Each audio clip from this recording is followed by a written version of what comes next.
Elle s'appelait Lily. Elle est décédée 4 mois avant mon mariage. Depuis, chaque année, je garde précieusement la minuscule grue en papier qu'elle avait pliée pour moi lors d'une de nos séances. Elle repose dans ma boîte à bijoux, juste à côté de mon alliance. Pas parce que j'aime me souvenir du cancer, mais parce que je refuse d'oublier le courage. Je m'appelle Claire Donovan. J'avais 30 ans quand j'ai épousé le seul homme qui, en me regardant, voyait un avenir et non un diagnostic. Mais avant que je n'avance vers l'autel, ma propre famille a tenté de transformer le pire chapitre de ma vie en un divertissement public.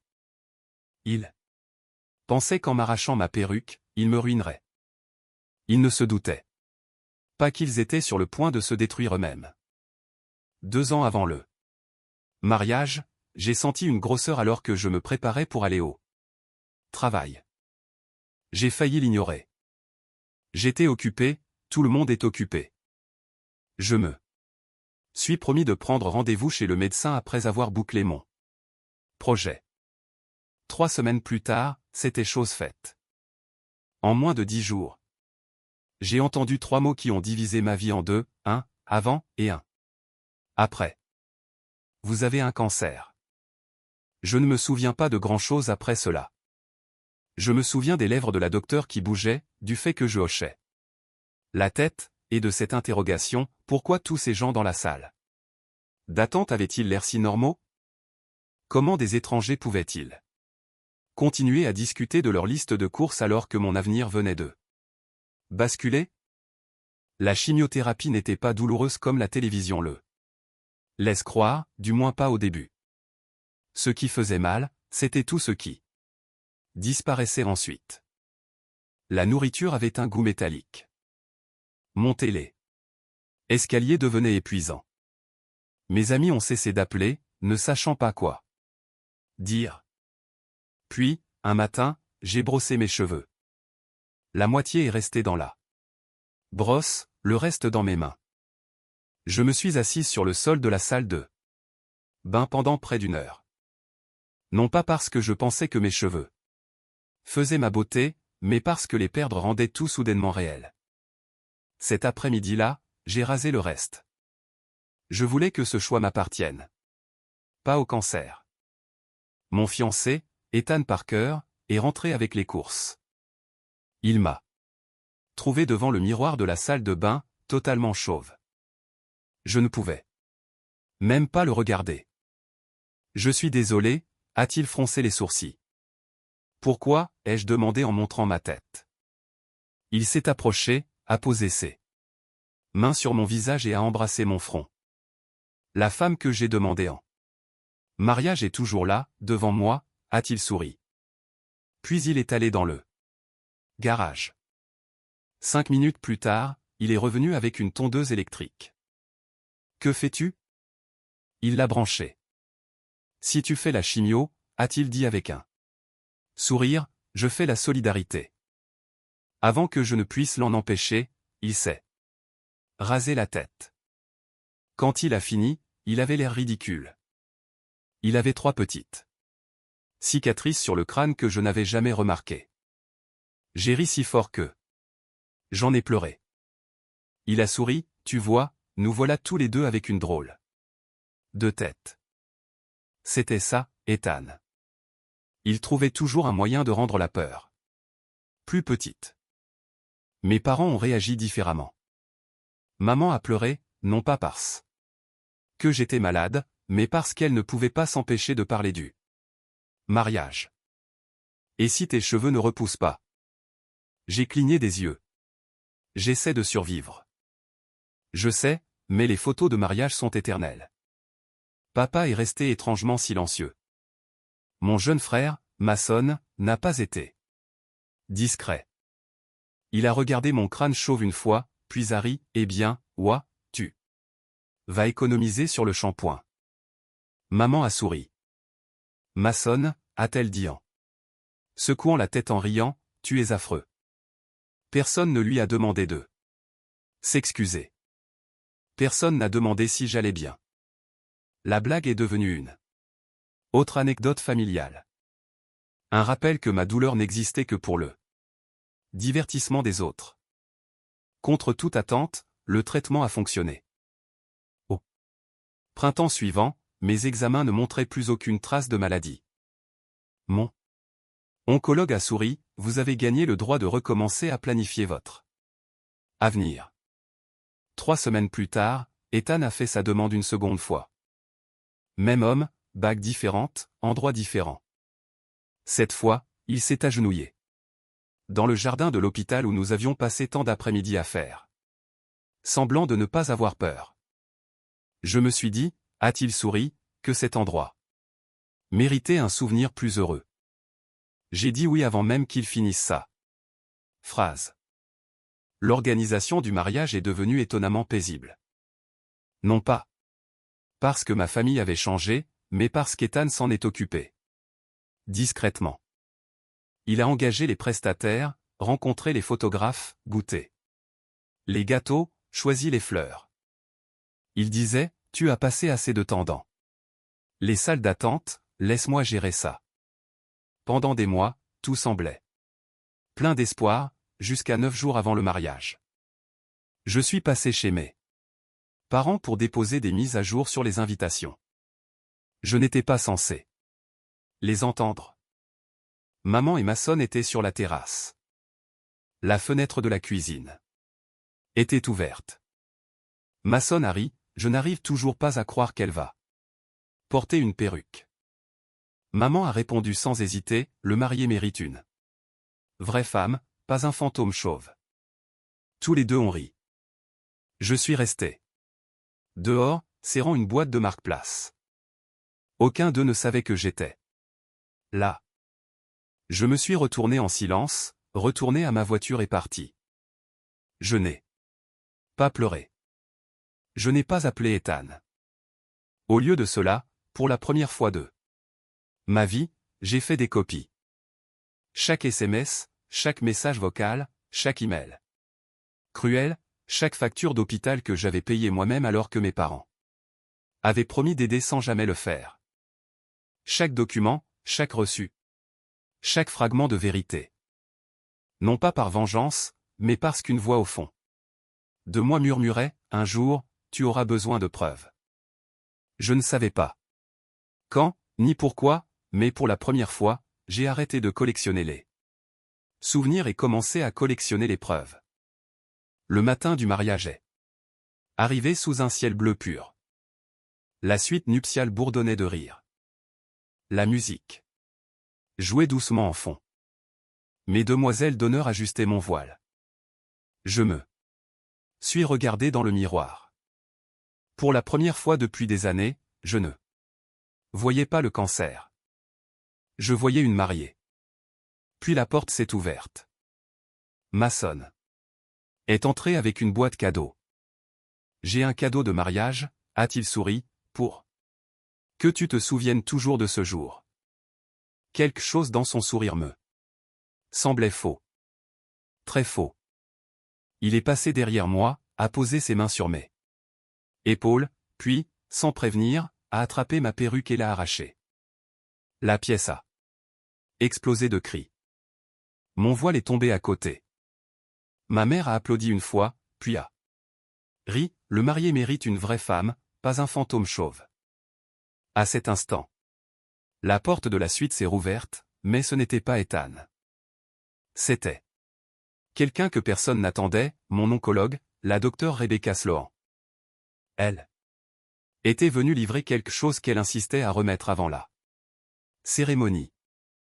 Elle s'est arrêtée sur le seuil, a regardé mon crâne chauve, a regardé ma famille, puis a posé une question calme, qu'est-ce que je suis en train de voir, exactement? La docteure Sloan n'a pas haussé le ton. Elle n'en avait pas besoin. Le silence dans la suite est devenu insupportable. Ma perruque gisait sur le sol poli. Mon voile était tombé à côté.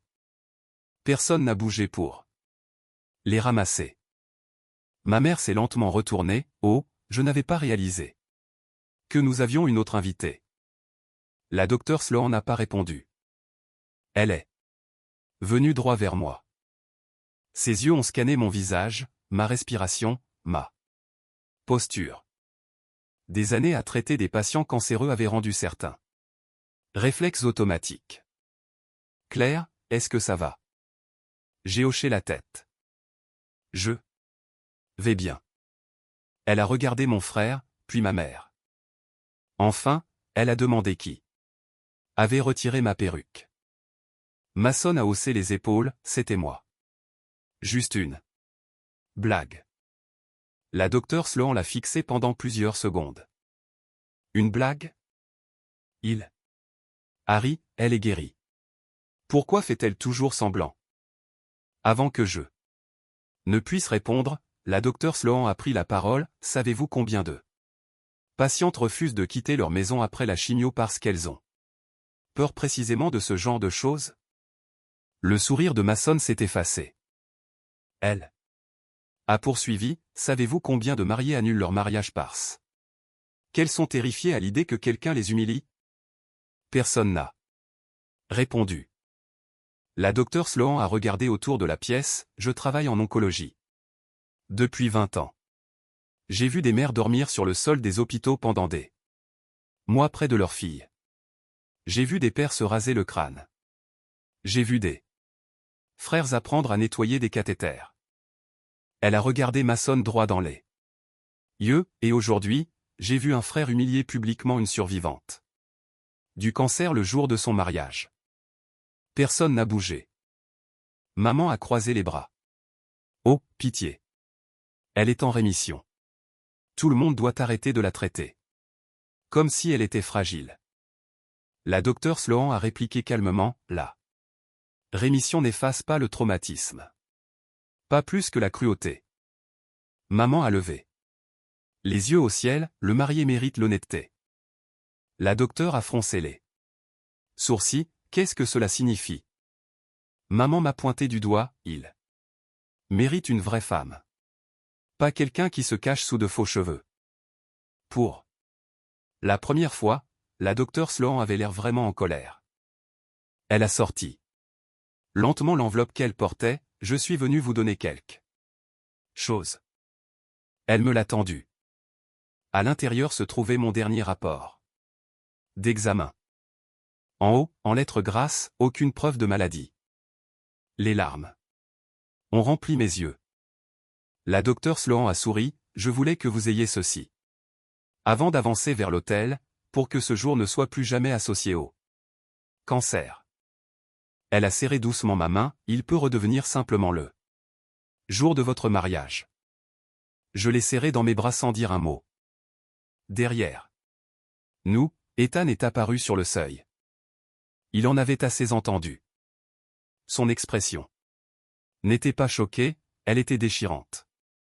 Il s'est approché, a ramassé ma perruque, l'a tenue à deux mains, puis s'est tourné vers chaque personne dans la pièce. Vous savez ce que je vois? Personne n'a répondu. Je vois la femme qui a passé 16 mois à se battre pour sa vie. Je vois quelqu'un qui a souriant, subissant des traitements que la plupart des gens ne peuvent même pas imaginer. Je vois quelqu'un qui a réconforté d'autres patients alors qu'elle était terrifiée elle-même. Il a regardé ma mère. Que voyez-vous? Elle a haussé les épaules, un déguisement. Ethan a hoché la tête. Non, je vois du courage. Vous voyez un désagrément. La pièce est restée silencieuse. Une des maquilleuses a commencé à pleurer doucement. Une demoiselle d'honneur a pris ma main. Le photographe a abaissé son appareil. Il ne s'intéressait plus au portrait posé. Il assistait à quelque chose de bien plus important. Le coordinateur du mariage est entré. Nous sommes prêts quand la mariée le sera. Ethan m'a regardé. Que veux-tu faire? C'était encore là. Cette question que personne dans ma famille ne m'avait jamais posée. Que veux-tu? J'ai regardé dans le miroir. Mon crâne chauve se reflétait sous le voile. Puis j'ai regardé la perruque dans les mains d'Ethan. Pendant des années, j'avais cru devoir choisir entre cheveux ou confiance, entre survivante du cancer ou belle Marié. Ce matin-là, j'ai réalisé qu'il y avait un autre choix. J'ai tendu lentement la main vers la perruque, l'ai tenue un instant, puis je l'ai replacée dans sa boîte. La pièce semblait confuse. J'ai souri, j'ai survécu au cancer. Je ne me cache pas des photos. Des halètements ont résonné. Mesdemoiselles d'honneur ont immédiatement ajusté le voile sur mon crâne chauve. La docteure Sloan a essuyé des larmes. La maquilleuse a souri, vous êtes absolument magnifique. Pour la première fois depuis le début du traitement, je l'ai cru. La cérémonie a commencé avec 25 minutes de retard. Quand les portes de l'église se sont ouvertes, plus de 200 invités se sont tournés vers moi. Je pouvais presque entendre les chuchotements. Puis quelque chose d'inattendu est arrivé. Personne n'a fixé, personne n'a ri. Les gens souriaient. Certains pleuraient doucement. Une petite fille au deuxième rang m'a regardé. Elle portait une casquette de baseball rose. Elle a souri, puis l'a retirée lentement. Elle était chauve. Son père a serré doucement son épaule. Elle m'a regardé avec des larmes aux yeux. Puis a fait un pouce levé. Mon cœur a failli s'arrêter. C'était comme si Lily avait trouvé un moyen de revenir vers moi. La cérémonie était magnifique. Quand le pasteur a annoncé « Vous pouvez embrasser la mariée », l'église a éclaté en applaudissements. Pendant une heure parfaite, j'ai oublié tout ce qui était arrivé. Puis la réception a commencé, juste avant le dîner. Les lumières de la salle ont diminué. Un écran géant derrière la piste de danse s'est allumé. Mason se tenait près du projecteur en souriant, j'ai fait une vidéo surprise. Un nœud s'est formé dans mon estomac. Il a regardé autour de lui avec fierté. Celle-ci est pour le marié. La première image est apparue à l'écran. Ce n'étaient pas nos fiançailles, ni des photos d'enfance. C'était une photo privée. De moi pendant la chimio. Totalement chauve, vomissant dans un bassin d'hôpital. Puis une autre, et une autre. Des images que personne, à part mes médecins et Ethan, n'avait jamais vues. Toute la salle a poussé un cri. Je me suis tourné vers Mason. Une seule question en tête, comment avait-il obtenu ces photos? Pendant un moment, je n'ai pas pu respirer. La première photo remplissait l'écran. J'étais assise dans un fauteuil avec une perfusion dans le bras, mes yeux fermés, ma tête totalement chauve. Une infirmière ajustait la pompe. La deuxième photo est apparue. J'étais endormi dans un lit d'hôpital. La troisième, je vomissais après le traitement. Puis une autre, et une autre. Chaque image avait été prise sans mon consentement. La salle est tombée dans un silence complet. J'ai regardé Mason, où as-tu eu ça? Il a ricané, Ethan mérite de savoir qui il a vraiment épousé. Je l'ai fixé, il le sait déjà. Mason a haussé les épaules, maintenant, tout le monde le sait aussi. Il s'attendait à des applaudissements. Au lieu de cela, le seul son provenait d'eux. Quelqu'un qui sanglotait près de la table 6. La mère de Daniel ne pleurait pas.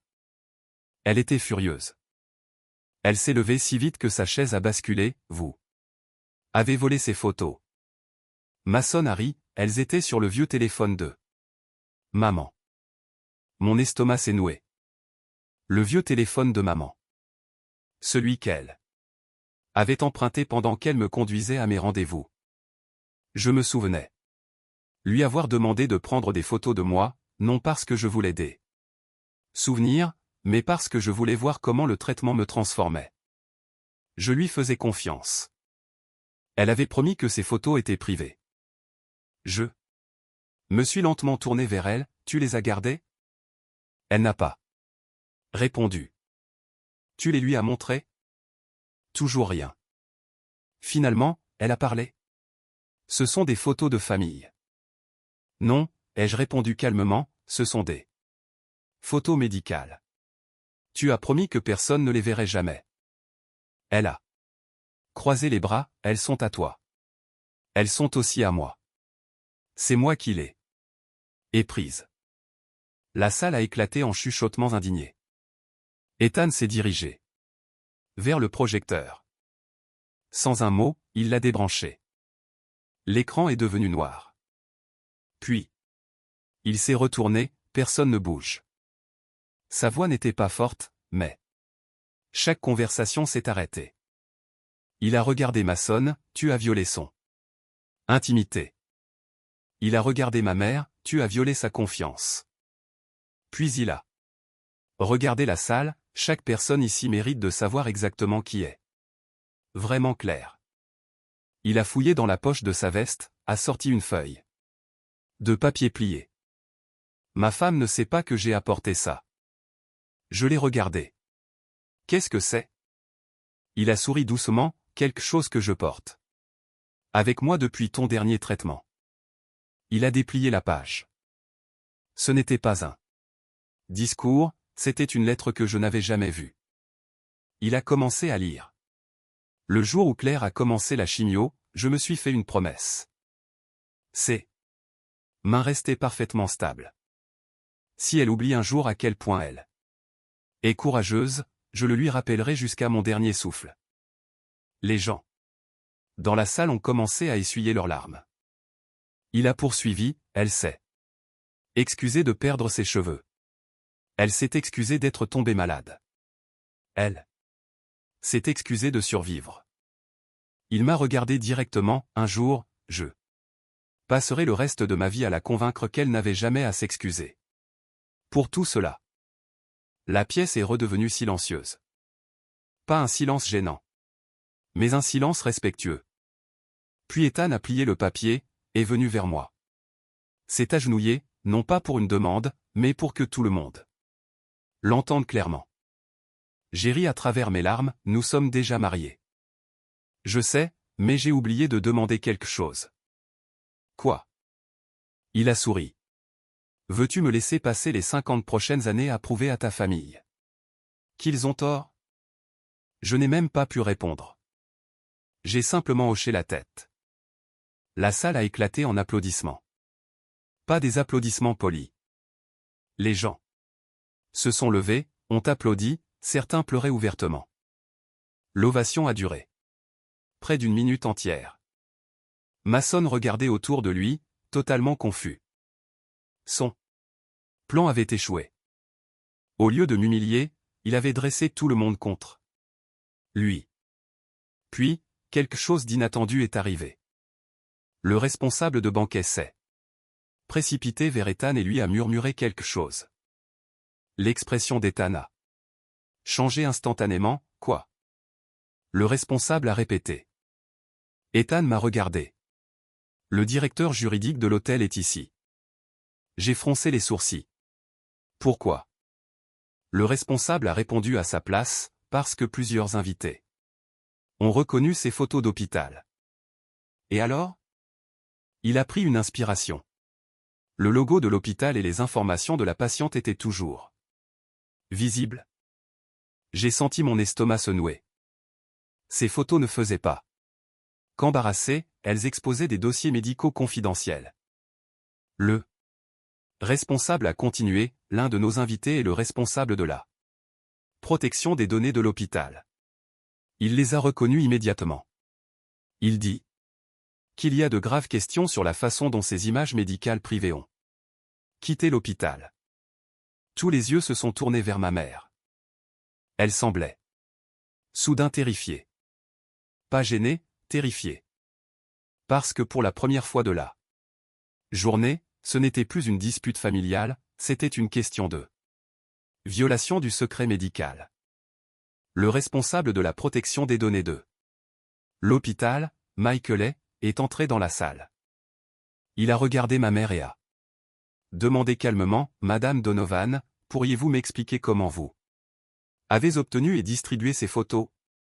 Personne n'a répondu. Ma mère fixait le sol. Monsieur est resté calme. Il ne cherchait pas à humilier quiconque, il voulait juste une réponse.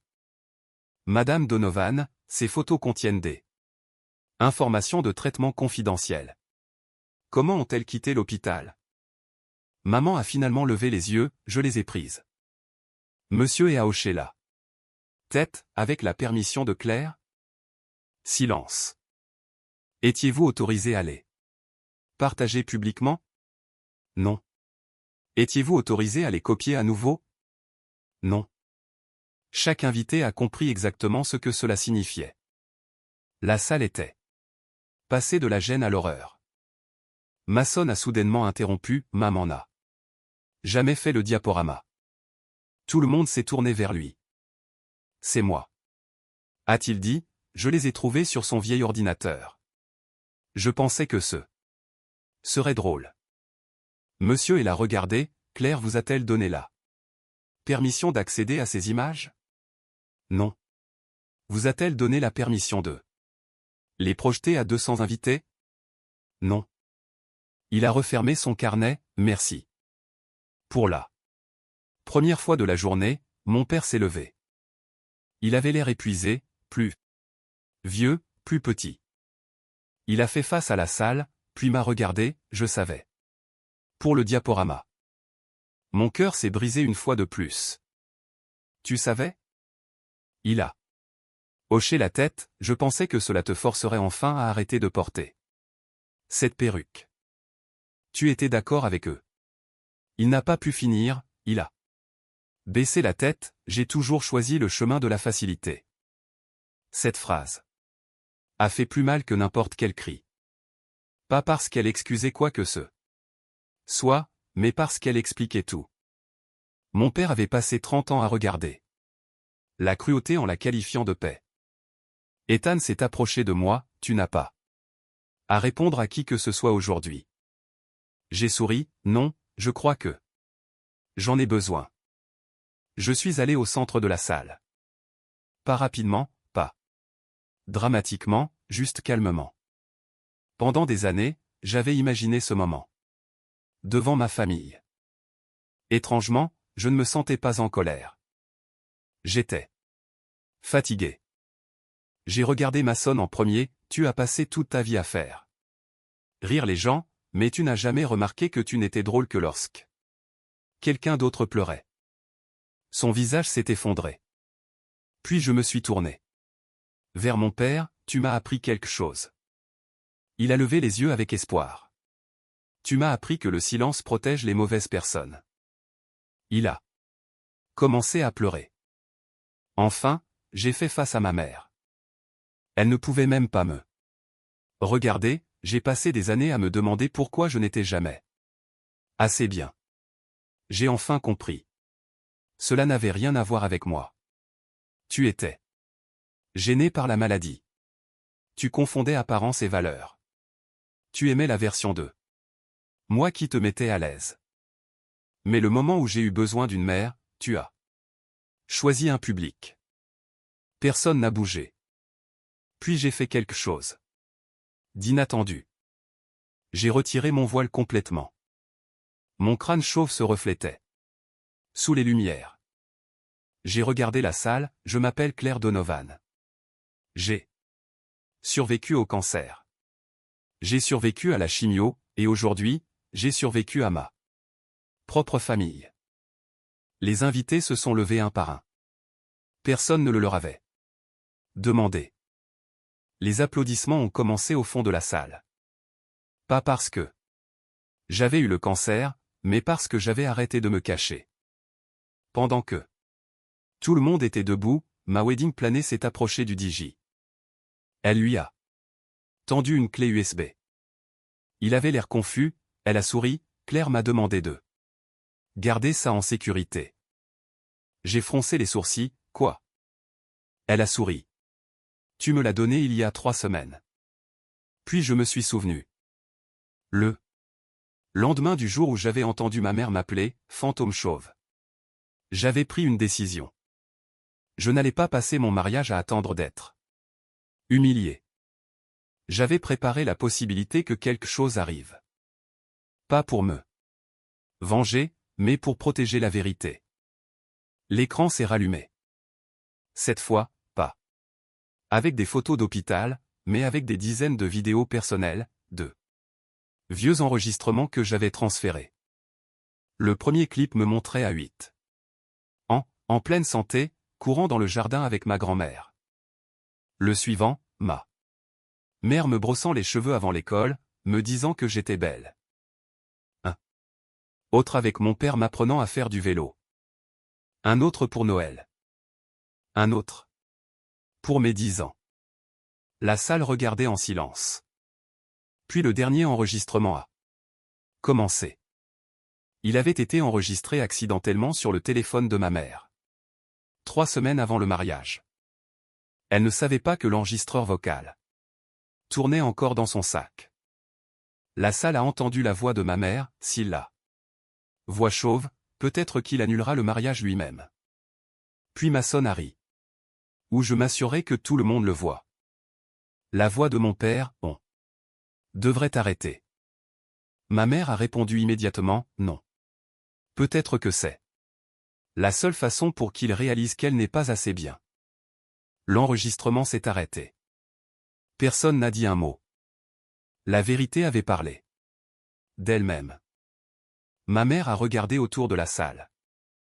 Personne ne l'a défendu. Personne ne l'a applaudi. Pour la première fois de sa vie, il n'y avait plus de public, seulement des conséquences. Puis tante Evelyne s'est levée et a dit une seule phrase, vous n'avez pas perdu votre fille aujourd'hui. Vous avez enterré votre place dans sa vie de vos propres mains.